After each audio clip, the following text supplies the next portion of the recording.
है कि पहला ये जो किराए का डिमांड किया है 1,40,06,000 इसे वापस ले और 80,06,000 जो दे रहे हैं उससे जो है इत्मीनान रखे। और अगर ये डिमांड जारी रखेंगे तो खुदा ना खास्ता ये स्कूल शिफ्ट करने की गवर्नमेंट ने अगर ऑर्डर जारी कर दी तो बहुत मुश्किल होगी। स्कूल जनाब तनवीर सेठ साहब एनआर हल्के के एमएलए निज़ामिया स्कूल के बारे में एक बयान देते हैं, एक लेटर दिखाकर। यह है वो लेटर जो वक्फ बोर्ड को हमने दिया था। बहुत ही शर्म और अफसोस की बात है कि एक तालीम याफ्ता सलाहियत रखने वाले एमएलए हैं और मिनिस्टर रह चुके हैं, ऐसी शख्सियत के ज़ुबानी ऐसे बेबुनियाद इल्ज़ाम दूसरों पर लगाए जा रहे हैं। मैं आपको इस मामले की वजाहत करना चाहता हूं। ये मामला जो है निज़ामिया स्कूल, जो आज फारूखिया स्कूल को जैसे बंद किया गया था, ऐसे ही निज़ामिया स्कूल जो गुंटे के पार्क के सामने है उसे भी बंद करने के लिए दिसंबर में डिपार्टमेंट के लोग वहाँ पर आए थे। जब हमें पता चला तो हम फौरी तौर पर वहाँ पर पहुँचे, उन्हें रोका और बंद करने की वजह पूछी। जब हमने वजह पूछी तो उन्होंने ये नोटिस हमें दी है। ये नोटिस अगर कोई भी मैसूर की अवाम या कोई भी देखना चाहे तो हमारे ऑफिस पर आ सकते हैं। हम ये माध्यम वालों को भी ये नोटिस दे के बेचेंगे, वो भी आपको इसके बारे में तफसील से बताएंगे। इस नोटिस में कहा गया है कि निज़ामिया स्कूल को माहाना 80 पर 6,000 रुपया किराया जो है आता था, लेकिन इसके बावजूद उस स्कूल की हालत गाय के तबेले से बदतर है। वहाँ आप अगर जाकर देखें तो आपको बहुत अफसोस होगा कि इतनी आमदनी गवर्नमेंट से आने के बावजूद और जो किराया वहाँ पर आता है उसका लगभग 90% पैसा उसी के डेवलपमेंट पर इस्तेमाल करना पड़ता है। लेकिन अफसोस से मुझे ये कहना पड़ रहा है कि वहाँ की हालत बहुत बदतर है। वहाँ ना टेबल चेयर फर्नीचर ढंग का है, ना टॉयलेट्स ढंग के हैं, ना कोई भी बुनियादी सहूलत नहीं है वहाँ पर।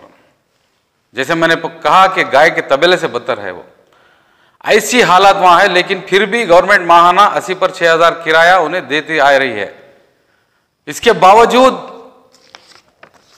वहाँ की स्कूल की मैनेजमेंट, जो मैसूर मुस्लिम बॉयज ऑर्फनेज है, यतीम खाना जिसको वक्फ बोर्ड से दिया गया है, तो वो यतीम खाने के मैनेजमेंट जिसके सदर जो हैं अलहाज यहाँ का हमारे हल्के के एमएलए जनाब तनवीर सेठ साहब हैं,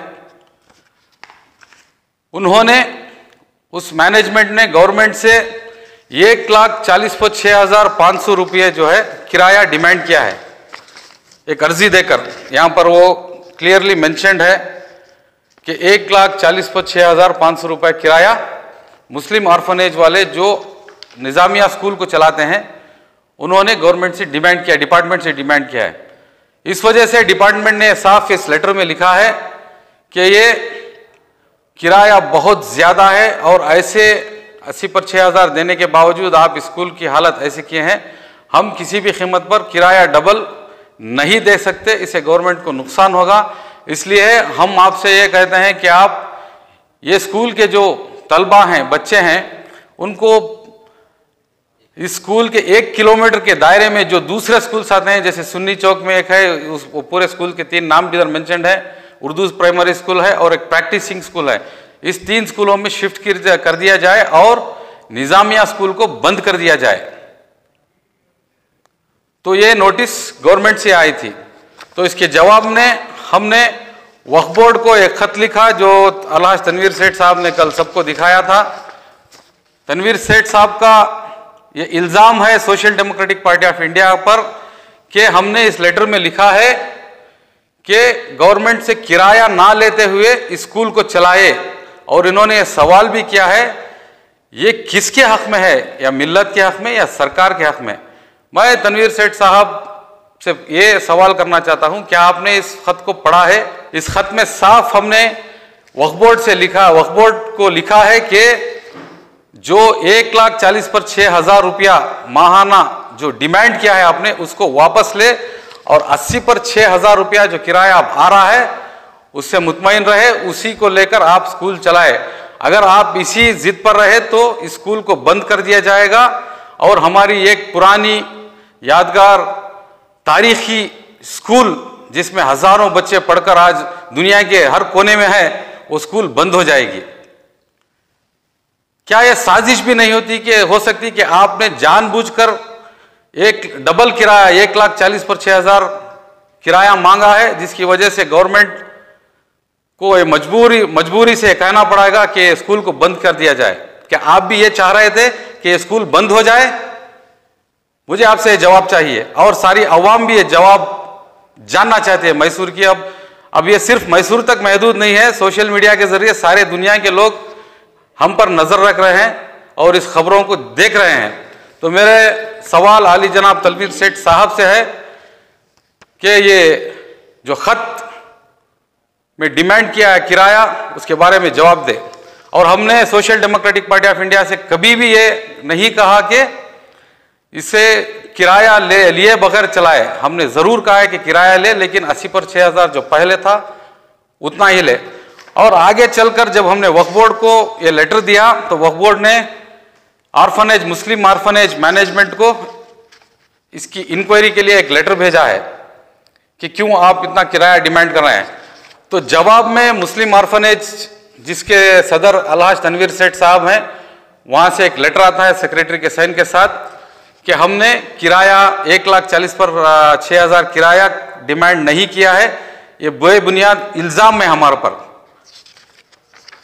तो फिर ये क्या है जो गवर्नमेंट के दस्तावेज में है कि साफ ये लिखा है कि स्कूल के मैनेजमेंट ने 1,40,000 पर 6,000 किराया डिमांड करने की वजह से हम आकर स्कूल को ताला डालने वाले हैं, स्कूल को बंद करने वाले हैं। अच्छा, गवर्नमेंट के लेटर का डेट बताइए बेटा। गवर्नमेंट का लेटर का डेट है 30/11/2021, 30 नवंबर 2021 को गवर्नमेंट। अच्छा, आपकी जानिब से तनवीर सेठ साहब को लेटर कब गया था? डेट बताइए। हमने तनवीर सेठ साहब को नहीं, वक्फ बोर्ड को लेटर दिया था।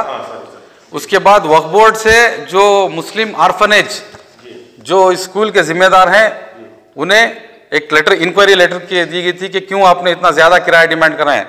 तब मुस्लिम आर्फनेज के लेटरेट में हमें लेटर आता है कि तनवीर सेठ साहब यहाँ पर प्रेसिडेंट हैं, इस पर साफ लिखा है कि हमने किराया नहीं मांगा। ये झूठा इल्जाम है कर। लेकिन यहाँ पर साफ ये है, गवर्नमेंट का लेटर है कि इन्होंने किराया मांगा है। इतनी सफाई से आप झूठ बोल सकते हैं? ये सफेद झूठ आप कैसे बोल सकते हैं? क्या अवाम नहीं देख रही? क्या आप सबको बेवकूफ समझे हैं या बेवकूफ बना रहे हैं? ये हमारा सवाल है आपके माध्यमों के जरिए से अलहाज तनवीर सेठ साहब से भी और ये मैनेजमेंट कमेटी मुस्लिम आर्फनेज से भी। ये लोगों को गुमराह करना आप छोड़ दे, वरना सख्त से सख्त एहतजाज हम करेंगे और लीगल एक्शन भी हम लेंगे आपके खिलाफ। हमने इमीडिएटली वो गवर्नमेंट का जो लेटर आया है उसे अटैच कर हमने वक्फ बोर्ड को लेटर भेजा है कि अगर ये बेबुनियाद इल्जाम अगर वापस ना लेंगे तो हम आपसे लीगल एक्शन भी लेने वाले हैं। Social democratic party of India का करस्पॉन्डेंस पूरा इसमें है।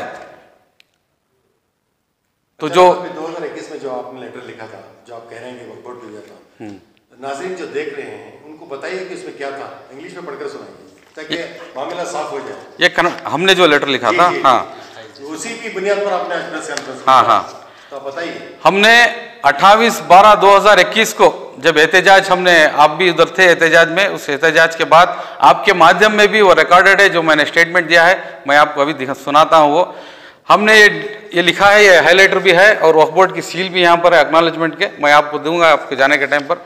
हमने ये कहा है, social democratic party of India request your kind self to withdraw the request of rent hike. जो किराया बढ़ाने की आपने मांग की है उसे विड्रॉ करें, क्योंकि अगर आप यही जिद पर रहे तो 80 पर 6,000 रुपया किराया जो आ रहा है वो भी रुक सकता है। मैंने साफ अल्फाजों में लिखा है कि फर्दर वक्फ बोर्ड विल इनकर लॉस ऑफ रेवेन्यू ऑफ 86,000 जो वक्फ बोर्ड को वो मुस्लिम ऑर्फनेज को वक्फ बोर्ड को किराया 80% आ रहा है, वो भी रुक जाएगा। तो क्लियरली इसमें है, वक्फ बोर्ड की सील भी यहाँ पर है। मैं आपके माध्यम से ये गुजारिश करता हूँ कि आप वो लेटर जो सेठ साहब ने दिखाया है, हम आपको ये लेटर देंगे, आप वो लेटर लाकर हमें दिखाए। क्या सेठ साहब को गुमराह करने के लिए दूसरा लेटर भी दिया गया है उन्हें, या ये सब मिलकर ये एक मिली भगत है? ये सवाल हमारा उनसे है। आप कुछ सवाल करना चाहे तो पूछ सकते हैं। और मेरा और थोड़े ये भी हैं, फारूखिया स्कूल के बारे में सेठ साहब ने कहा था कि कल वो अनऑथराइज स्कूल है, वो बंद कितने बहुत से सालों से उसका रिन्यूअल नहीं हुआ, तो वो बंद हो सकती है। ये सब कुछ आप जानते हुए भी आपने वहाँ के स्टूडेंट्स को क्यों इतला नहीं की, वहाँ के पेरेंट्स को क्यों इतला नहीं की, अवाम को क्यों इतला नहीं की? क्या आप ये सब होते हुए देखना चाह रहे थे? क्या इसे तमाशा बनाना चाह रहे थे आप एक एमएलए, जिम्मेदार एजुकेशन मिनिस्टर रह चुके हैं। क्या आपकी जिम्मेदारी नहीं बनती कि स्कूल के जो लाइसेंस को रिन्यू कराया जाए? आरएमईटी की कमेटी को बुलाकर आप ताकीद कर स्ट्रिक्ट एक्शन लेकर जब भी रिन्यू करा सकते थे। क्या आप चाहते थे कि आज ये बच्चे वहां पर रास्ते पर बैठे? आप जानबूझकर इसने किया है। तो इसका सारा इल्जाम जो है आपके सर पर, आपके ऊपर लगता है कि आपने जानबूझकर उन बच्चों को रास्तों पर बारिश में, धूप में एहतजाज करने के लिए मजबूर किया है। आज भी वो स्कूल लॉक है, इसके जिम्मेदार आप हैं, सिर्फ आप हैं, क्योंकि आपको सब कुछ मालूम था। हजरत जब से मामला पीर से शुरू हुआ था, तो ये जैसे तूल पकड़ता गया, आप लोग एक जमात की शक्ल में वहाँ पे पहुंचे। शुरू दिन से मैंने देखा कि पीर से लेकर पिछले दिन तक आप वहाँ पे मौजूद थे। लगातार उन बच्चों की हिम्मत अफजाई के लिए वहाँ पे डटे रहे, यहाँ तक कि मस्जिद पर भी आए और एक बयान भी सामने आया मस्जिद भाई की तरफ से, चाहे कुछ हो जाए हम ताला तोड़ कर भी जाने तैयार हैं। इस हवाले से लोगों में आज एक सवाल है, क्या वो बात ही रह गई थी या सोच समझ कर बात की गई थी या कुछ और था? आप थोड़ा तफसील बताइए। पहली बात, social democratic party of India कोई भी बात नींद से उठकर नहीं बोलती। हमारी हर बात हकीकी बात होती है, क्योंकि हमारी बात सिर्फ मैसूर की आवाम नहीं देखती। आज इस वक्त अल्हम्दुलिल्लाह पूरे मुल्क में मुतबादिल के तौर पर हमारी पार्टी है, हर मजलूम की आवाज़ हमारी है। तो इसलिए हर बात, हर नारा हम सोच समझ के लगाते हैं। हमारी कोई भी बात नींद से उठकर या अनजाने में कहने की नहीं होती। हाँ, हमारा फैसला आज भी वही है, हमारा स्टैंड आज भी वही है, लेकिन इसके लिए हम कोर्ट में प्रोसीजर चल रहा है। 12 तारीख को कोर्ट आखिरी फाइनल सुनवाई करेगा। उस वक्त तक क्या क्या इस पर हम और ज़्यादा नज़र रख रहे हैं। हम इस इंतज़ार में थे कि हमारे यहाँ के कायद, रहबर और जो ज़िम्मेदार हैं हमारे एनआर क्षेत्र के, जिनके वालिद गिरामी मैसूर के नामवर शख्स रहे मरहूम अजीज सेठ रहमतुल्लाह अलैह, और उनके बड़े कारनामे भी हैं, हर कोई आज उनके कारनामों की तारीफ़ करता है। उन्हीं के नक्शे कदम पर चलने की उम्मीद लेकर जिनको कौम ने एमएलए बनाया, अब वो कहाँ तक आगे हैं ये कौम जानती है। हम ये सोच रहे थे कि इनका क्या जवाब आएगा। कल उनका जवाब सुनने के बाद इतनी हैरत हुई, सिवाय अल्फाजों के पेचोखम, लफाजी, कई बातें, इल्ज़ाम तराशी, झूठ पर मबनी, इसके अलावा कुछ नहीं था। मैं पूछना चाहता हूँ, क्या आली जनाब अलहाज तनवीर सेठ साहब को ये बातें हकीकत में नहीं मालूम होती, या ऐसे अफराद उनके आसपास हैं जो उन तक सही बात नहीं पहुंचाते? या आपको भी अलहाज तनवीर सेठ साहब को भी सोचना चाहिए। आप जिम्मेदार हैं, आप बड़े जिम्मेदारी के ओहदे पर बैठे हुए हैं। ऐसा नहीं कि कोई भी आसपास बैठे। कल प्रेस कॉन्फ्रेंस भी मैं देख रहा था, जिस तरह हर बात में आसपास के लोग लुकमा दे रहे हैं, तो इससे पता चल रहा है कि लुकमा देने वाले कहीं ऐसा तो नहीं कि कुछ मिला के लुकमा दे रहे हो। इस वजह से हो सकता है कि एक गलत अफवाह फैल रही हो। ये सारी एक जिम्मेदार के लिए जेब नहीं देती। जिम्मेदारों के लिए ज़रूरी है कि वो हकीकत तक पहुँचें। इंशाल्लाह हमारा स्टैंड है, हम मजलूमों के लिए आए हैं। जो बच्चों का, आप जो कल भी बता रहे थे कि वो बच्चियों को 2 स्कूल हम दे रहे हैं, हम मुफ्त वहाँ पर उनका दाखिला करवाएंगे, हम वहाँ पर उनके लिए तालीम का ऑफ़र करेंगे। मैं पूछना चाहता हूँ कि आधे रास्ते में आकर दूसरी तरफ भटकाना या दूसरी तरफ ले जाना, ये कहाँ तक, क्या ये नुमाइंदगी कहलाती है? क्या नुमाइंदगी, क्या सेवा है? चाहिए तो ये था कि आपको जब मालूम है 2002 से ये मसले चल रहे हैं, आप एमएलए भी उसी वक्त बने हैं, तो आपको मालूम था ये सारे अंदर जो चल रहे हैं, तो आप उसी वक्त खड़े होते। आप एक जगह मीडिया में कह रहे हैं कि जब मैं हक के साथ खड़ा रहता हूं, मैं जब हक समझ जाता हूं, मैं बिल्कुल डरता नहीं। तो इतने साल से आप हक के साथ खड़ने के बजाय लका छुपी का जो खेल, जो आप ट्रस्ट पर इल्जाम डाल रहे हैं, रिफाउल मुस्लिमीन एजुकेशनल ट्रस्ट पर, क्या आपकी जिम्मेदारी नहीं बनती? आप कहते हैं आप लीडर हैं, हज़रत उमर फारूक रज़ी अल्लाह, आप जगह जगह कह रहे हैं कि वो मेरे तक नहीं आए, वो मेरे तक लेटर नहीं लेकर आए। ये तो जवाब ट्रस्ट वाले देंगे कितनी मरतबा वो लेटर लेकर गए, आपने कितनी तवज्जो दी। लेकिन मैं आपसे, एक लीडर हैं आप एमएलए जिम्मेदार हैं, मैं आपसे पूछना चाहता हूं जिम्मेदार हमारा कैसा होना चाहिए? हज़रत उमर फारूक रज़ी अल्लाह ताला बोरी अपने खांदे पर, अपनी पीठ पर लाद कर जाते थे मजलूमों के पास, मजबूरों के पास। यह है हमारा शेवा, यह है हमारे बुजुर्गों की तारीख। ये नहीं कि वो यतीम क्यों नहीं आया, मैं बैतुल माल में बैठा हूं, मेरे तक जरूरतमंद क्यों नहीं आया, इसके इंतजार में कतअन कोई हमारा रहबर नहीं होता। आपके ये बातों से मुझे हैरत हुई, मुझे अफसोस हुआ। क्या आप इतने बड़े जिम्मेदार आदमी कह रहे हैं कि मेरे तक वो नहीं आए? आपका पावर, आप कह रहे हैं कि मैं हक के साथ हूं, कोई मुझे नहीं रोक सकता। तो 20 साल से कौन आपको रोका हुआ था? रिफाउल मुस्लिमीन में आप जो कह रहे हैं कि आज तक वो कुछ नहीं किए, तो आप जाते, आप ताकतवर आदमी हैं, आप हक के साथ रहने वाले हैं, बकौल आपके जाते, इंटरफेयर होते और जाकर आप रोकते, ठीक ठाक करते, अच्छे अच्छे लोगों को उसमें इन्वॉल्व करते। लेकिन मैं जहां तक जानता हूं, आप एजुकेशन मिनिस्टर भी रहे, आप वक्फ मिनिस्टर भी रहे। जब आप वक्फ मिनिस्टर थे तब भी वैसा कुछ कारनामा हमें नजर नहीं आया। अच्छे अच्छे लोगों को वक्फ में बिठाते, कौम की फलाह व बहबूदी का जिनके अंदर जज्बा है उनको अंदर रखते। उससे अब हमें भी आपको सवाल करना पड़ता है कि इतना वक्फ का किराया आ रहा है, कहां जा रहा है? और आप कह रहे हैं कि ये अपने चंद लोगों को लेकर बैठे हुए, मैं उनका दिफा करने के लिए नहीं बैठा हूं, ट्रस्ट की भी गलतियां हैं, मैं मानता हूं। लेकिन मैं आपसे पूछना चाहता हूं कि इतना वक्फ का जो किराया आ रहा है वो कहां खर्च हो रहा है? उसमें भी क्या इखलास है? उसमें भी आपका क्या इखलास छुपा हुआ है? हर बात में चाहने वाले कहते हैं कि वो बताकर नहीं करते, वो बताकर नहीं करते। ये क्या, किसे लॉलीपॉप दे रहे हैं आप? आप जब वक्फ मिनिस्टर थे, वक्फ में सुधार के बजाय बिगाड़ हुआ। दरगाही मस्जिद में सुन्नी तबलीग को लाके लड़ा के रख दिया। अदरान वतन तमाशा समझकर हंस रहे थे कि मस्जिदों में भी इलेक्शन का सिस्टम है। वक्फ मिनिस्टर थे तो आपने ये कराया। दूसरा, आप एजुकेशन मिनिस्टर थे, चाहते तो एक दस्तखत के जरिए आप ये मसाइल हल कर सकते थे, लेकिन आपने हल नहीं किया। आपके होते हुए 6 स्कूल एनआर क्षेत्र में उर्दू स्कूल बंद हुई हैं। जो भी, जिस बरादरी का भी एमएलए आता है, सबसे पहले अपने इदारों को मजबूत करता है। वाहिद आप एजुकेशन मिनिस्टर ऐसे अल्लाह ने हमें दिए कि आप आने के बाद 6 इदारों को आपने बंद करवा दिया। कौन से? वो उर्दू के, मैं इसकी तफसील आपको डिटेल निकाल के कल दे दूंगा कि जो छोटे छोटे इदारे, छोटी उर्दू स्कूलों का क्या हशर है। ये सारी बातें हैं जिसकी वजह से हमें बहुत दुख भी होता है, अफसोस भी होता है, लेकिन कौम समझ चुकी है इंशाअल्लाह। और ये आप बार बार कहते थे कि ये सियासी एक इलेक्शन का वक्त आ रहा है, इसलिए इलेक्शन के लोग आके नारे लगा रहे हैं। याद रखें, हम सिर्फ इलेक्शन की हद तक रहने वाली कौम नहीं है। कोरोना के वक्त लोगों के आगे आगे आकर खिदमत किसने किया, कौम जानती है। सैलाब हो, बारिश हो, जमीनी आफत हो, कोई भी हो, हर वक्त कौन रहता है?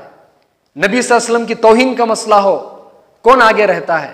हिजाब का मसला हो, कौन आगे रहता है? कौम ये जानती है। सिर्फ हम सियासत के लिए नहीं आए हैं, हम अपने इज्जत को वक़ार बाइख्तिदार सियासत करने के लिए, इस मजबूर मजलूम कौम को ऊपर लाने के लिए आए हैं। मैं तनवीर शेख साहब से कहता हूं, अल्लाह के लिए इल्ज़ाम को वापस लें। हम ऐसी गंदी सियासत नहीं करते। आप कह रहे हैं कि सियासत करने के लिए मेरे दूसरे रास्ते हैं।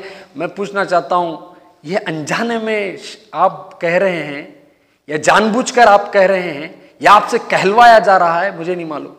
मैं सेठ साहब से कहता हूं, अपने आसपास वालों को एक मरतबा चेक करें, शायद वही इस तरह के अल्फाज आपके मुंह में डालकर कहीं ऐसा तो नहीं कि वो आपको बदनाम करने के लिए बैठे हों। इसलिए खुदारा, आप जिम्मेदार आदमी हैं, आप इस तरह की बातें ना करें। मैं रिक्वेस्ट करता हूं, साल होने दें, उसके बाद जो है वो मसला देखा जाएगा। इतना मैं कहना चाहता हूं और गुजारिश करता हूं कि जल्द से जल्द ये मसला हल कराएं, हमारी बच्चियों का मुस्तकबिल ठीक करें।